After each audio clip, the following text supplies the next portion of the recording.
Basta kay Zero dyan, ibang klase. Let's go! Okay, quick review tayo. Ano-ano nga bang iba't ibang product cost categories? So una, meron tayong direct materials.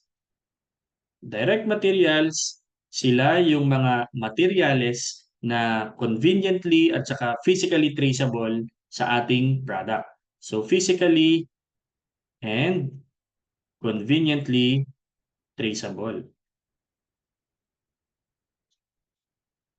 sa ating product. Okay? Pangalawa, meron tayong direct labor.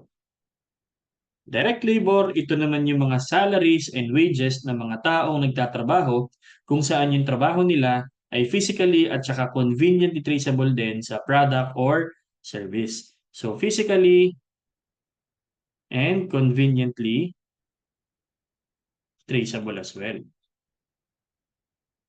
And then finally, you have your overhead. So simply put, ang overhead ay not direct material and not direct labor. Direct labor. So any cost related to production that is not considered to be a direct material or direct labor is overhead. So it includes the indirect material and indirect labor. So lahat ng conversion cost related sa production na hindi direct material or direct labor. So that's our quick review. Ano-ano nga bang iba't ibang product cost categories? You have your direct materials, direct labor, and overhead. Bye-bye!